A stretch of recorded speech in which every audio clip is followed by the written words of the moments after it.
ಅದರಂತೆ ಇವತ್ತು ಒಂದು ದೊಡ್ಡ ಮಟ್ಟದ ಕಾರ್ಯಕ್ರಮನ ಆಯೋಜನೆ ಮಾಡಿ ಇವತ್ತು ಸಾವಿರಾರು ಸಂಖ್ಯೆಯಲ್ಲಿ ಇವತ್ತು ನನ್ನ ಎರಡು ಪಕ್ಷದ ಕಾರ್ಯಕರ್ತರು ಬಿಜೆಪಿ ಹಾಗೂ ಜೆಡಿಎಸ್ ಮುಖಂಡರುಗಳ ಮತ್ತು ಹಾಗೂ ಕಾರ್ಯಕರ್ತರು ಇವತ್ತೇನು ಬಂದು ಧೈರ್ಯ ತುಂಬುವಂತ ಕೆಲಸನ ಮಾಡ್ತಾ ಇದ್ದೀರಾ. ಇವತ್ತು ನನ್ನ ಬೆನ್ನಿಂದ ಏನು ನಿಂತು ಇವತ್ತು ಒಂದು ಸಹಕಾರ ಕೊಟ್ಟು ಪ್ರಜ್ವಲ್ ರೇವಣ್ಣ ಅವರೇ ನಿಮ್ಮ ಮುಂದೂಕಿ ನಾವು ನಿಮ್ಮಿಂದಿರ್ತೀವಿ, ಯಾವುದೇ ಕಾರಣಕ್ಕೂ 2 ಲಕ್ಷದ ಅಂತರದಲ್ಲಿ ಅಂತ ಕೆಲಸನ ಮಾಡ್ತೀನಿ ಅನ್ನೋ ದೃಷ್ಟಿಲಿ ಇವತ್ತೆಲ್ಲ ಆಶೀರ್ವಾದ ಮಾಡಲಿಕ್ಕೆ ಬಂದಿದ್ದೀರಾ.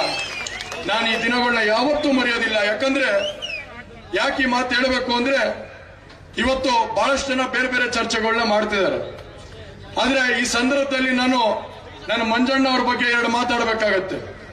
ಇವತ್ತು ಮಂಜಣ್ಣವರು ಹಲವಾರು ಹಳ್ಳಿಗಳನ್ನ ಸುತ್ತ ಅಂತ ಕೆಲಸನ ಮಾಡಿ ಹಗಲು ರಾತ್ರಿ ಅನ್ನೋದು ನೋಡ್ದೇನೆ ಇವತ್ತು ಮನೆಗೆ ನುಗ್ಗಿ ಇವತ್ತು ಪ್ರಚಾರ ಮಾಡುವಂತ ಸಂದರ್ಭದಲ್ಲಿ ಇವತ್ತು ಪ್ರಜ್ವಲ್ ರೇವಣ್ಣ ಅವ್ರನ್ನ ಅಧಿಕೃತವಾಗಿ ಹೆಚ್ಚಿನ ಮತ ನನ್ನ ಮರ್ಕುಲ್ಗೂಡು ಭಾಗದಲ್ಲಿ ಕೊಡ್ಲೇಬೇಕು, ಕೊಟ್ಟಿ ಅವ್ರಿಗೊಂದು ಶಕ್ತಿ ತುಂಬಬೇಕು ಅನ್ನೋ ನಿಟ್ಟಲ್ಲಿ ಇವತ್ತು ನನ್ನ ತಂದೆ ಸ್ಥಾನದಲ್ಲಿ ನಿಂತು ಇವತ್ತು ಒಂದು ಕೆಲಸ ಮಾಡ್ತಿದ್ದಾರೆ.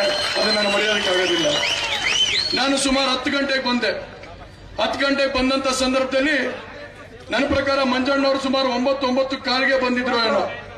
9 ಕಾಲಿಗೆ ಬಂದು ನಿಂತ್ಕೊಂಡು ಕುರ್ಚಿ ಮೇಲೆ ಕೂರ್ಲಿಲ್ಲ, ಮುಂದೆ ಅಲ್ಲಿ ಗೇಟ್ ಹತ್ರ ನಿಂತ್ಕೊಂಡು ಪ್ರತಿಯೊಬ್ಬ ಕಾರ್ಯಕರ್ತ ಮುಖಂಡ ಬಂದಂತ ಸಂದರ್ಭದಲ್ಲಿ ಅವನಿಗೆ ಕೈ ಕೊಟ್ಟಿ ಒಳಗ್ ಬಾ, ನಾವು ನಿಮ್ ಜೊತೆ ಇದೀವಿ ಅನ್ನೋ ಒಂದು ಧೈರ್ಯನ ತುಂಬಾ ಅಂತ ಕೆಲಸನ ಇವತ್ತು ನಮ್ಮ ಶಾಸಕರು ಏನ್ ಮಾಡಿದ್ದಾರೆ.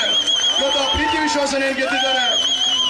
ಒಂದು ತಂದೆ ಸ್ಥಾನದಲ್ಲಿ ನಿಂತ್ಕೊಂಡು ಒಬ್ಬ ಮಗನಿಗೆ ಯಾವ ರೀತಿ ಆಶ್ರಯ ಕೊಡಬೇಕು, ಯಾವ ರೀತಿ ಆಶೀರ್ವಾದ ಮಾಡಬೇಕು, ಯಾವ ರೀತಿ ಅವ್ರ ಜೊತೆ ಬೆನ್ನೆಂಬಲಾಗಿ ನಿಂತ್ಕೊಳ್ಳೋಂತ ಕೆಲಸನ ಮಾಡಬೇಕು, ಇವತ್ತೆಲ್ಲದೂ ಕೂಡ ಇವತ್ತು ಮಂಜಣ್ಣ ಮಾಡೋ ಕೆಲಸ ಏನ್ ಮಾಡಿದ್ದಾರೆ. ಇವತ್ತು ನಾನು ಯಾವುದೇ ಕಾರಣಕ್ಕೂ ಇನ್ನ ನನ್ನ ಕೊನೆ ಉಸಿರಿನವರೆಗೂ ಮಂಜಣ್ಣವರ ಮಾರ್ಗದರ್ಶನದ ಮೇಲೆ ನಾನು ಚುನಾವಣೆ ಮಾಡುವಂತ ಕೆಲಸನ ಮಾಡ್ತೀನಿ. ಹಾಗೆ ಈ ಕ್ಷೇತ್ರದ ಅಭಿವೃದ್ಧಿಗೆ ನಾನು ಅವರ ಮಾರ್ಗದರ್ಶನದ ಮೇಲೆ ಕೆಲಸ ಮಾಡುವಂತ ನಿಟ್ಟಲ್ಲಿ ಮಾಡ್ತೀನಿ. ಇವತ್ತು ದಯವಿಟ್ಟು ಕ್ಷಮಿಸಬೇಕು. ನಾನು ಆಗ್ಲೇ ಸುಮಾರು 8 ತಿಂಗಳಿಂದ ಇಡೀ ಜಿಲ್ಲೆಯಲ್ಲಿ ಎಲ್ಲ ಪ್ರತಿಯೊಂದು ಪಂಚಾಯಿತಿಗಳಿಗೆ ಹೋಗುವಂತ ಕೆಲಸನ ಮಾಡ್ತಾ ಇದ್ದೀನಿ. ಒಂದ್ ಸ್ವಲ್ಪ ಕೆಮ್ಮಿದೆ ನನಗೆ. ಯಾಕಂದ್ರೆ ಬಹಳಷ್ಟು ಕಡೆ ಹೋದಂತ ಸಂದರ್ಭದಲ್ಲಿ ಧೂಳು ಮತ್ತೆ ಕುಡಿಯೋ ನೀರಿನ ಸಂದರ್ಭದಲ್ಲಿ ಇದ್ದಂತ ಸಂದರ್ಭದಲ್ಲಿ ಇವತ್ತು ಬಹಳಷ್ಟು ಕಡೆ ಹೋದಂತ ಸಂದರ್ಭದಲ್ಲಿ ಒಂದ್ ಸ್ವಲ್ಪ ಕೆಮ್ಮುಗಳು ಹೆಚ್ಚಾಗಂತ ನಿಟ್ಟಲಾಗಿದೆ. ಹಾಗಾಗಿ ಭಾಷಣ ಮಾಡ್ಬೇಕಾದ್ರೆ ಕೆಮ್ಮಿದ್ರೆ ದಯವಿಟ್ಟು ಕ್ಷಮಿಸಂತ ಕೆಲಸ ಮಾಡ್ಬೇಕಾಗುತ್ತೆ. ಇವತ್ತು ಬಹಳ ಜನ ಮಾತಾಡ್ತಾರೆ. ಮಂಡ್ಯದಲ್ಲೂ ಬಹಳ ಜನ ಹೇಳಿಕೆ ಕೊಡೋಗಳನ್ನ ನೋಡಿದೀನಿ ಇವತ್ತು. ಆದ್ರೆ ನಾವೇ ಕುಮಾರಣ್ಣನಿಗೆ ನಾವು ಸಮಯನ ಕೇಳಿದಂತ ಸಂದರ್ಭದಲ್ಲಿ ನಾವು ಕುಮಾರಣ್ಣನಿಗೆ ಕೇವಲ 2 ಪಾಯಿಂಟ್ 3 ಪಾಯಿಂಟ್ ಕೊಡಿ ಕುಮಾರಣ್ಣ ಸಾಕು, ನೀವು ಜಾಸ್ತಿ ಬಡಬೇಡಿ, ನಿಮ್ಮ ಆರೋಗ್ಯ ಕಡೆ ಗಮನ ಹರಿಸಿ ಅಂತ ಹೇಳಿದಂತ ಸಂದರ್ಭದಲ್ಲಿ ಇಲ್ಲ, ನಾನು ನನ್ನ ಮಗ ಇದ್ದಂಗೆ ನೀನು ಖಂಡಿತವಾಗ್ಲೂ ಗೆದ್ದು ಬರ್ಲೇಬೇಕು ಸರಿ, ಆ ವಿಶ್ವಾಸನ ಮೂಡಿಸೋಂತ ಕೆಲಸ ನಾನು ಮಾಡ್ತೀನಿ, ಪ್ರತಿ ಹಳ್ಳಿಗೆ ಹೋಗುವಂತ ಕೆಲಸನ ಮಾಡ್ತೀನಿ ಅಂತ ಹೇಳಿ 3ನೇ ಬಾರಿ ಇವತ್ತು ಹೃದಯ ಚಿಕಿತ್ಸೆ ಆಗಿದ್ರು ಕೂಡ ಇವತ್ತು ಜೆಡಿಎಸ್ ಪಕ್ಷದ ಕಾರ್ಯಕರ್ತರು ಮತ್ತೆ ಬಿಜೆಪಿ ಪಕ್ಷದ ಕಾರ್ಯಕರ್ತರನ್ನ ಇವತ್ತು ಎತ್ತಿಡಿ ಅಂತ ಕೆಲಸನ ಮಾಡಿ ಮತ್ತೊಮ್ಮೆ ನರೇಂದ್ರ ಮೋದಿ ಅವರನ್ನ ಪ್ರಧಾನಮಂತ್ರಿ ಮಾಡೇ ಮಾಡ್ತೀನಿ ಅನ್ನೋ ಒಂದು ಸಂಕಲ್ಪನ ಕಟ್ಟಿ ಇವತ್ತು ಮೂಲೆ ಓಡಾಡೋ ಕೆಲಸನ ಮಾಡ್ತಿದ್ದಾರೆ. ಇವತ್ತು ಬಹಳಷ್ಟು ಟೀಕೆ ಮಾಡ್ತಾರೆ. ನಾವು ಚರ್ಚೆ ಮಾಡ್ತಾ ಇದೀವಿ. ಇವತ್ತು ಈ ಕಾಂಗ್ರೆಸ್ ಪಕ್ಷ 11 ತಿಂಗಳಾಗಿದೆ ಅಧಿಕಾರಕ್ಕೆ ಬಂದು.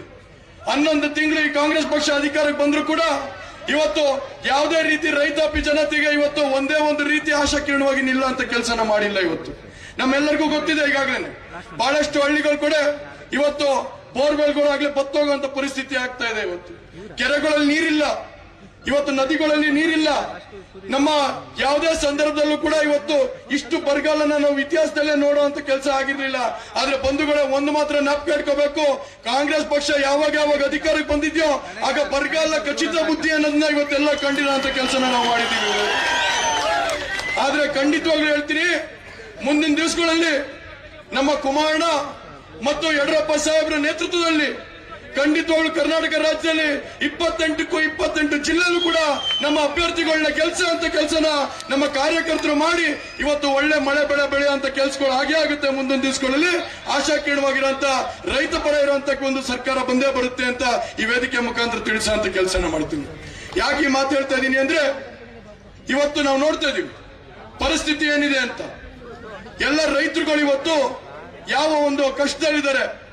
ಒಂದ್ ಕಡೆ ಟಿಸಿ ಸಿಗ್ತಾ ಇಲ್ಲ, ಒಂದ್ ಕಡೆ ನೀರಿಲ್ಲ, ಸರಿಯಾದ ಸಂದರ್ಭದಲ್ಲಿ ಕರೆಂಟ್ ಕೊಡ್ತಾ ಇಲ್ಲ, ಬೆಳೆದಿರೋ ಬೆಳೆಗಳಿಗೆ ಇವತ್ತು ಸರಿಯಾದ ರೇಟ್ ಸಿಗ್ತಾ ಇಲ್ಲ.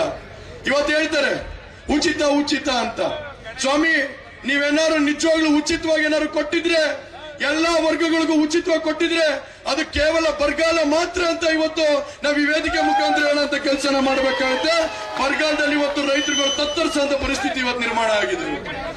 ಹಾಗಾಗಿ ನಿಮ್ಮಲ್ಲೆಲ್ಲ ಕೇಳ್ಕೊಳ್ಳೋದು ಇಷ್ಟೇನೆ, ನಿಮ್ಮಲ್ಲಿ ಬಹಳಷ್ಟು ಜನ ನೆಂಟರು ಪಕ್ಕದ ಜಿಲ್ಲೆಗಳು ಇರ್ತಾರೆ, ಅಕ್ಕಪಕ್ಕದ ಜಿಲ್ಲೆಯಲ್ಲಿ ಇರ್ತಾರೆ. ಎಲ್ಲಾ ಜಿಲ್ಲೆ ನೆಂಟರುಗಳಿಗೆ ಕರೆ ಮಾಡಿ ಈ ಬಾರಿ ಮೋದಿ ಸರ್ಕಾರ ಬರಲೇಬೇಕು, ದೇವೇಗೌಡರಿಗೆ ಬಲ ತುಂಬಿಸಲೇಬೇಕು, ಕುಮಾರಣ್ಣನಿಗೆ ಶಕ್ತಿ ತುಂಬಲೇಬೇಕು ಅನ್ನೋ ಒಂದು ನಿಟ್ಟಿನಲ್ಲಿ ನಮ್ಮ ಕಾರ್ಯಕರ್ತರುಗಳೆಲ್ಲರೂ ಕೂಡ ಒಗ್ಗಟ್ಟಾಗಿ ಹೋರಾಟ ಮಾಡುವಂತ ಶಕ್ತಿನ ತೋರಿಸುವಂತ ಕೆಲಸನ ಮುಂದಿನ ದಿವಸಗಳಲ್ಲಿ ಮಾಡಬೇಕಾಗುತ್ತೆ. ಹಾಗಾಗಿ ನಿಮ್ಮಲ್ಲೆಲ್ಲ ಕಳಕಳಿವಾಗಿ ಮನವಿ ಮಾಡ್ತಾ, ಯಾಕಂದ್ರೆ ಈಗಾಗಲೇ ನಾನು ಇದಾದ ಮೇಲೆ ಮತ್ತೆ ಕಡೂರ್ಗೆ ಹೋಗ್ಬೇಕು. ನಾನೀಗ ಕಡೂರು ಮುಗಿಸ್ಕೊಂಡು ಬಾಳುಪೇಟೆ ಮತ್ತೆ ಇವತ್ತು ಕೆಂಚಮೋಸ್ಕೋಟೆನೂ ಕಾರ್ಯಕ್ರಮ ಇದೆ. ಹಾಗಾಗಿ ನಾನು ಇವತ್ತು ಬೇಗ ತೆರಳಬೇಕಾಗತ್ತೆ. ಕುಮಾರಣ್ಣ ಬರಲಿ ಅಂತ ಕಾಯ್ತಾ ಇದ್ದೆ, ಅವ್ರ ಆಶೀರ್ವಾದ ಪಡ್ಕೊಂಡು ಹೋಗೋಣ ಅಂತ. ಕುಮಾರಣ್ಣನ ಆಶೀರ್ವಾದದ ಮೇಲೆ, ಮಂಜಣ್ಣ ಅವರ ಆಶೀರ್ವಾದದ ಮೇಲೆ, ರೇವಣ್ಣ ಸಾಹೇಬರು, ವಿಶ್ವನಾಥ್ ಅಣ್ಣವರು ಹಾಗೂ ನಮ್ಮ ಎಲ್ಲ ಬಿಜೆಪಿ ಹಾಗೂ ಜೆಡಿಎಸ್ ಮುಖಂಡರುಗಳು ಮತ್ತೆ ನನ್ನ ಪ್ರೀತಿಯ ಇವತ್ತು ಅರ್ಕಲ್ಗೂಡು ಜನ ಇವತ್ತೇನು ಸುಮಾರು 10,000ಕ್ಕಿಂತ ಹೆಚ್ಚಿನ ಜನ, ಇವತ್ತು 15,000 ಜನ ಹೆಚ್ಚಿನ ಜನಸಂಖ್ಯೆಯಲ್ಲಿ ಇವತ್ತು ಬೆಂಬಲನ ಸೂಚಿಸಕ್ಕೆ, ಒಬ್ಬ ಪ್ರಜ್ವಲ್ ರೇವಣ್ಣಗೆ ಆಶೀರ್ವಾದ ಮಾಡೋದಕ್ಕೆ ನನ್ನ ತಂದೆ ತಾಯಿಂದಿರು ಬಂದಿರಾ. ನಿಮ್ಮೆಲ್ಲರ ಆಶೀರ್ವಾದ, ಪ್ರೀತಿ, ವಿಶ್ವಾಸ ಇದೇ ತರ ಇರಲಿ. ನಾನೇನಾದ್ರು ಸಣ್ಣ ಪುಟ್ಟ ತಪ್ಪುಗಳು ಮಾಡಿದ್ರೆ ದಯವಿಟ್ಟು ಅರ್ಕಲ್ಗೂಡು ಜನ ದಯವಿಟ್ಟು ಕ್ಷಮಿಸುವಂತ ಶಕ್ತಿ ನಿಮ್ಮಲ್ಲಿದೆ. ನೀವೆಲ್ಲರೂ ಕ್ಷಮಿಸಿ ಅಂತ ಹೇಳಿ ಕೈ ಮುಗಿತಾ ನಿಮ್ಮೆಲ್ಲರ ಹೋರಾಟ ಇದೇ ತರ ಇರ್ಲಿ ಅಂತ ಹೇಳಿ ನಾನು ಅದಕ್ಕಿಂತ ಮುಖ್ಯವಾಗಿ ನೊಂದು ಮಾತು ಹೇಳಬೇಕಾಗತ್ತೆ. ಮೊನ್ನೆ ಒಂದು ವಿಡಿಯೋ ನೋಡ್ತಿದ್ದೆ, ಯಾಕಂದ್ರೆ ಕುಮಾರಣ್ಣನ ಗಮನಕ್ಕೆ ತರಬೇಕಾಗತ್ತೆ. ನಾವು ಮೊನ್ನೆ ಒಂದು ವಿಡಿಯೋ ನೋಡುವಂತ ಸಂದರ್ಭದಲ್ಲಿ ಇವತ್ತು ಬಿಜೆಪಿ ಮತ್ತೆ ಜೆಡಿಎಸ್ನ ಕಾರ್ಯಕರ್ತರುಗಳು ಬಿಸಿಲು ಹಗಲು ನೋಡ್ದೇನೆ ಇವತ್ತು ಬೀದಿಲಿ ಹೋಗಿ ಇವತ್ತು ನಮ್ಮ ಪರಗಳ ಎಲ್ಲಾ ಪಕ್ಷದ ಎಲ್ಲಾ ಒಂದು ಏನು 28 ಜಿಲ್ಲೆಯಲ್ಲೂ ಕೂಡ ಇವತ್ತು 28 ಕ್ಷೇತ್ರದಲ್ಲೂ ಅಭ್ಯರ್ಥಿಗಳನ್ನ ಗೆಲ್ಲಿಸಬೇಕು ಅನ್ನೋ ನಿಟ್ಟಿನಲ್ಲಿ ಇವತ್ತು ಮನೆಗೆ ತೆರಳಿ ಮತಯಾಚನೆ ಮಾಡ್ತಿರೋದು ನೋಡಿದ್ರೆ ಇವತ್ತು ನನಗೊಂದು ಭರವಸೆ ಮೂಡ್ತಾ ಇದೆ.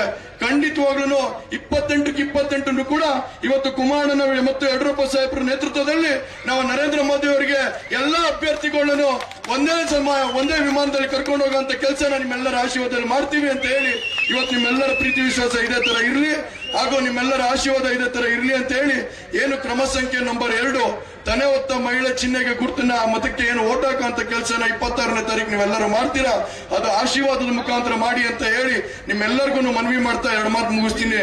ಹಾಗಾಗಿ ನಮ್ಮ ಅರ್ಕಲ್ಗೂಡು ಜನತೆ ಇವತ್ತು ನಾನು ಒಂದು ಭರವಸೆ ಮೇಲೆ ಸ್ಟೇಜ್ ಇಂದ ಕೆಳಗಡೆ ಹೇಳ್ತಾ ಇದೀನಿ, ನೀವೆಲ್ಲರೂ ಕೂಡ ನನ್ನ ಬೆನ್ನಿಂದೆ ನಿಂತು ಇವತ್ತು ಶಕ್ತಿ ತುಂಬುವಂತ ಕೆಲಸನ ಮಾಡಿದೀರಾ.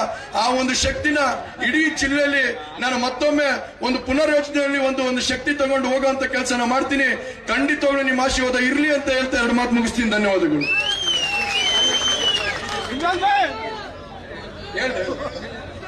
ಬಿಜೆಪಿ ಮತ್ತು ಜೆಡಿಎಸ್ ಮೈತ್ರಿ ಆದ್ರೆ ಚಿಹ್ನೆ ಗುರ್ತು ಮಾತ್ರ ತನೆ ಹೊತ್ತ ಮಹಿಳೆ ಗುರ್ತು. ಯಾಕಂದ್ರೆ 2 ಕೊಡೋದಕ್ಕಾಗೋದಿಲ್ಲ. ಯಾರೋ ಒಬ್ರು ಕರೆ ಮಾಡಿದ್ರು ನನಗೆ ನಿನ್ನೆ, ಸರ್ 2 ಚಿಹ್ನೆ ಇರ್ತದ ಅಂತ. 2 ಚಿಹ್ನೆ ಇರೋದಿಲ್ಲ, ಒಂದೇ ಚಿಹ್ನೆ, ಅದು ತನೆ ಹೊತ್ತ ಮಹಿಳೆ ಚಿಹ್ನೆ. ಆದ್ರೆ ಬಿಜೆಪಿ ಅವರು ಕೂಡ ಮತ ಹಾಕ್ಬೇಕಾದ್ರೆ ಅದು ಮೋದಿಗೆ ಹೋಗುತ್ತೆ ಅನ್ನೋ ಒಂದು ಮತನ ಮೋದಿಗೆ ಹೋಗುತ್ತೆ ಅನ್ನೋದನ್ನ ಈ ಸ್ಪಷ್ಟನೆ ಮಾಡ್ತೀನಿ.